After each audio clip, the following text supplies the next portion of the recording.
Hello and welcome back to KSP2. Today will be interesting because we will visit a very weird monument on Minmus. They added, what is it, a Kerbal Priest on Minmus? I have no idea what this is. It's a mix of Stonehenge, Sphinx and weird religious stuff. And Davy Jones as well. It's a bit of Davy Jones. You will see why. And we will fly to Minmus and discover the secret, or maybe not. We will just look at the Easter egg, and I will also reveal the location of it. I mean, it's not that hard to find, it's on Minmus after all, but still, it's not that hard to find. I saw it on pictures and it's near the North Pole of Minmus. But anyway, here we are building the rocket, pretty standard rocket, pretty standard lander.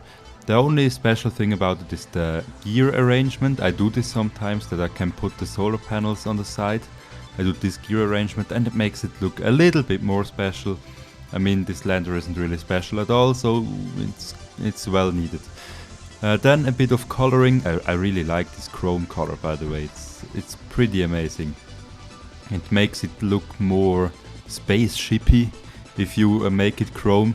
And if I have no idea what I should color it, I just do it chrome. And then a little accent color, which is green this time. Because Minmus is green, and why shouldn't I choose green then? Then adding the bottom stage, which is pretty basic. Just a normal booster and decoupler and fairing done. First I added 2 SRBs, but for some reason, I really don't know why. In KSP2 it's really hard to steer the rocket while...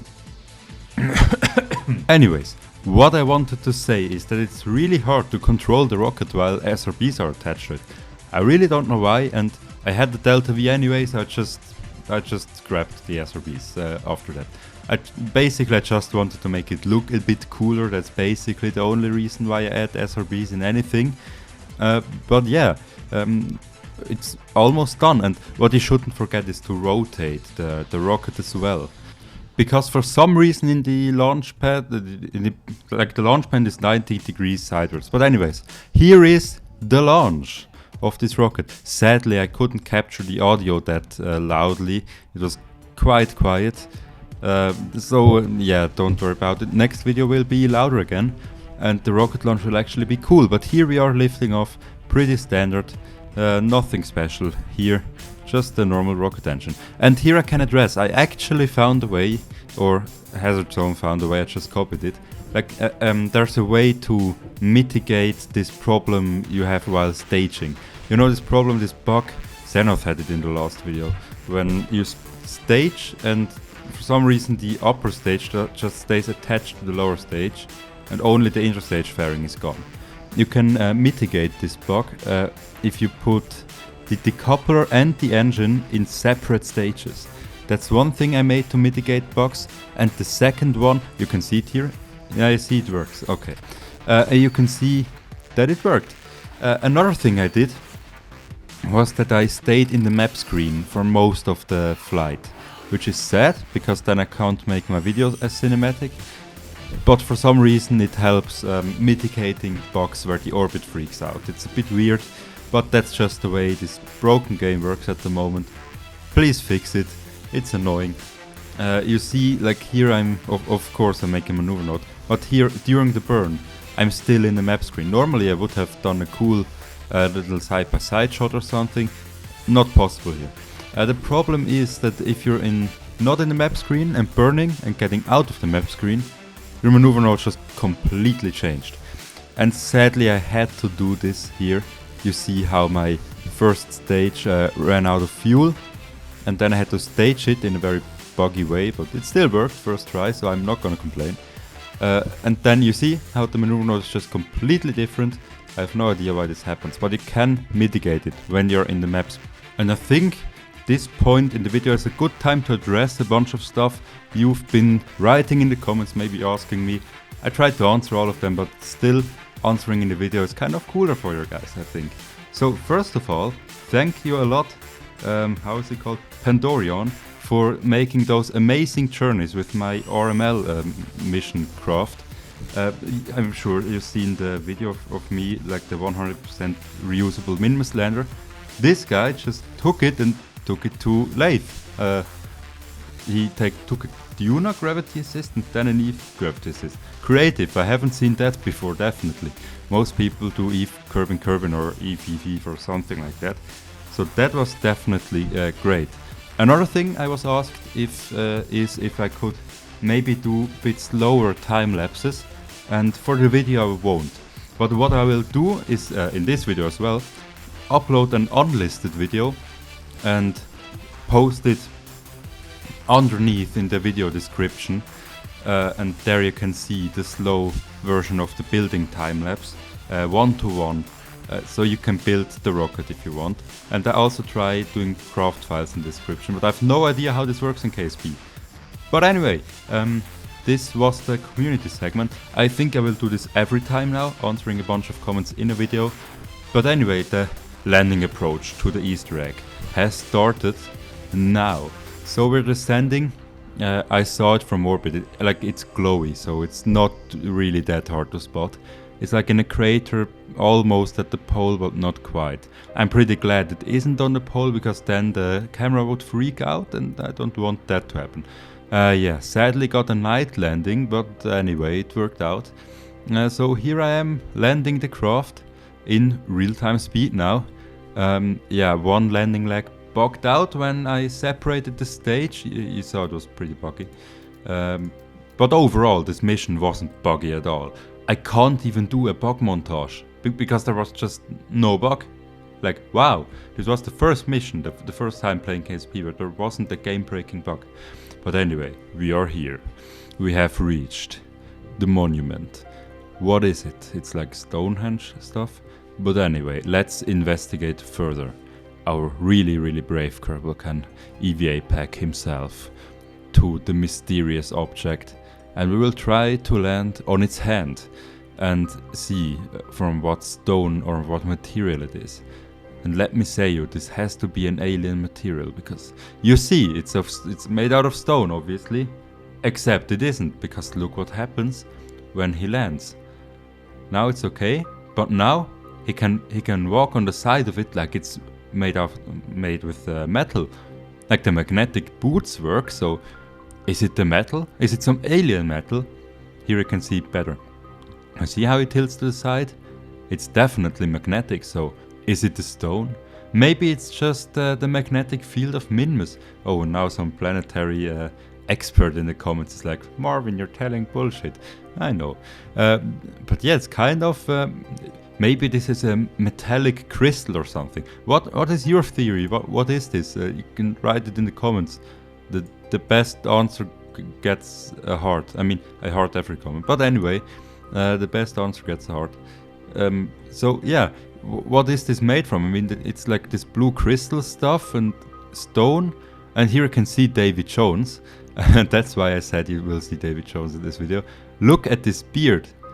It looks like Davy Jones' Kraken beard, doesn't it?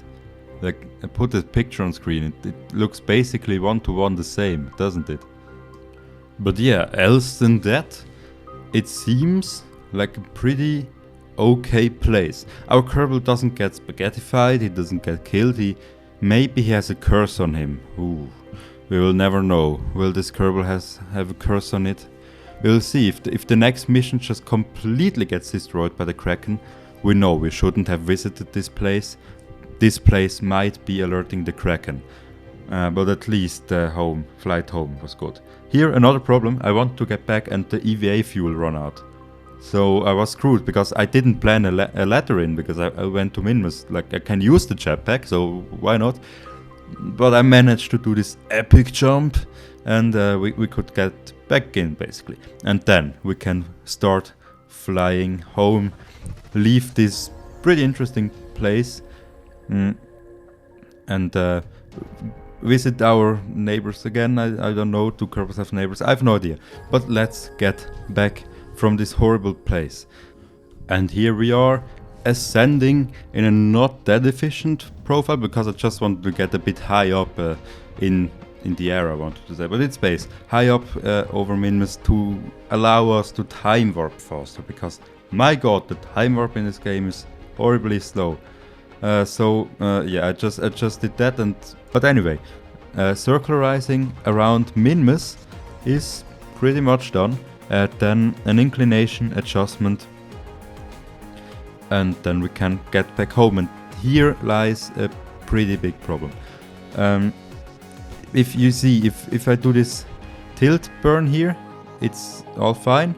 But if I leave the sphere of influence, it completely freaks out. And I don't seem to be the only one, because a viewer, Manuel Rakel, hello, wrote me that he has this too, and he also said that he can't believe that they tested their game, and honestly I don't think so too. Like when Nate Simpson said in Matt Lown's interview that he can't stop playing this game, I was like, no, nobody. Either the devs have a different build than we have, or it's something else, or they just don't see the bugs, I don't know. But they seem to notice the bugs, and I don't know, somehow, like, I can't believe that they play this game with this bug in it. It's not even a bug, it's just a mistake. It happens every time, every single time. So if you want to take gravity assist in KSP2, you're screwed, because your orbit will never resemble what you planned. You see here, you're burning outwards of the sphere of influence. You see which trajectory we have, and it's all well and good. And then if we time warp outwards, you see we are on an escape course of the system. How is this possible? How can this not be I don't want to rant now, but like, this is so game breaking. I can't believe that the devs have the same build of the game. I really can't believe that they played this game for the whole duration of the development with this bug in it, because this is game breaking. 50% of all the missions will be screwed because of that. Just imagine if my Minmus lander had been purposely built for efficiency. Yeah, well, I would have been screwed, because I wouldn't have planned in the Delta V for this mistake. So I really don't know why this happens. I just hope they will fix it in the next update. They have announced an update. But yeah, let's just hope that this update fixes a lot of stuff. But yeah, here, almost back at Kerbin actually. So, entering, and yeah, look at these mountains, they just look gorgeous. I can't believe how big the planets look now in KSP2. They look way bigger. Like, this whole mountain range looks like it's kilometers high, but actually not. Like, the terrain design is insane. But yeah, with that, I would say goodbye. Until next week. You can see a little resume of what we did in this video at the end. So goodbye, soak in the views here of this like mission review. Yeah, you know what I mean. Goodbye.